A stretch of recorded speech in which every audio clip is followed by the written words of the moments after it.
Tema renungan malam yang ke-72 ini adalah sebanyak mungkin. Berapa kalikah dalam sehari kita merenungkan, membaca, dan menceritakan firman Tuhan, baik kepada saudara seiman maupun keluarga kita? Sekali, 5 kali, atau berkali-kali? Ulangan 6 ayat 6-9 memerintahkan bukan cuma sekali sehari atau cukup 3 kali sehari, namun seharusnya di dalam kegiatan sehari-hari, pas ada kesempatan, usahakan kembali terhubung dengan firman Tuhan. Entah membaca 1-2 ayat, membaca renungan singkat, mendengar lagu rohani, membagikan firman Tuhan secara singkat kepada teman, atau kalau di rumah dengan keluarga maupun anak kita, supaya kita semua bisa bertumbuh bersama dan saling mengingatkan, serta terus belajar melakukan ajaran firman Tuhan tersebut. Firman Tuhan itu harus dibaca setiap hari dan berkali-kali. Mengapa?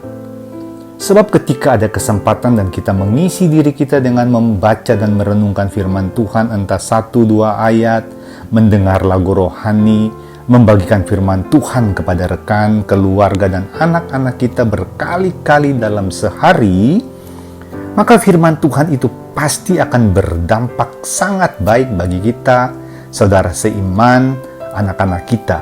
Karena firman Tuhan yang kita baca, dengar, perkatakan, berulang-ulang itu akan tersimpan dengan rapi di pikiran kita. Kita akan banyak terhubung dan dipimpin oleh firman Tuhan setiap hari. Mengapa setiap hari dan berkali-kali?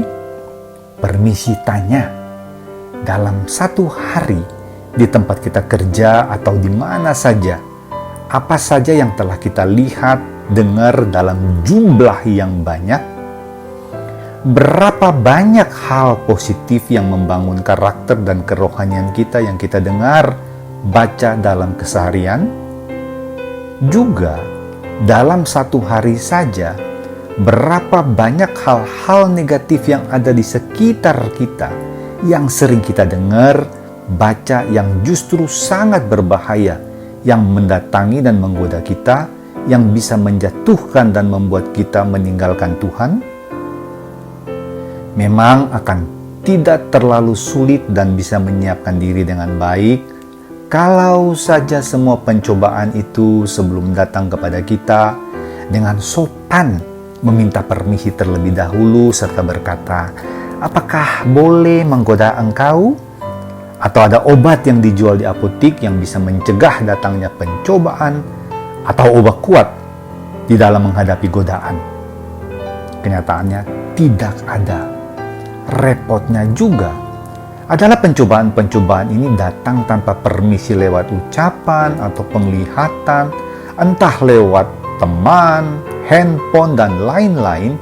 Dan kalau sudah meneror, persis kayak gelombang laut yang datang silih berganti. Kita lengah sedikit saja, mereka sudah ada di depan dan siap menerkam kita.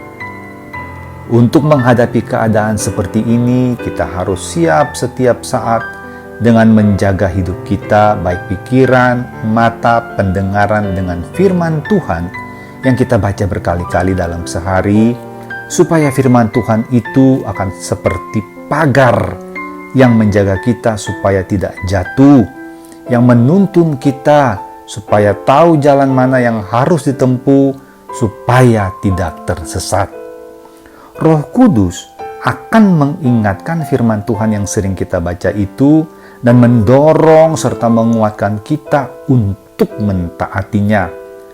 Bahkan kalau tiba-tiba cuaca kehidupan ini menjadi gelap dan menakutkan, ketika kesusahan menimpa kita, maka Roh Kudus akan mengingatkan janji-janji Tuhan yang sering kita baca itu untuk menopang dan menguatkan dalam perjalanan kehidupan yang cuaca kehidupannya tampak gelap dan menakutkan. Jadi, ketika ada kesempatan dalam kehidupan sehari-hari, sering-seringlah kita membaca firman Tuhan, kutipan renungan yang mengingatkan dan menguatkan, dengar pujian rohani, serta ucapan-ucapan firman Tuhan yang kita dengar, ucapkan kepada orang-orang lain, dan taat melakukan perintahnya, supaya kita menjadi siap menghadapi pergumulan dan pencobaan yang setiap saat bisa mendatangi untuk menghancurkan kita. Teringat Mazmur 119 ayat yang ke-15, "Aku hendak merenungkan titah-titah-Mu dan mengamati jalan-Mu."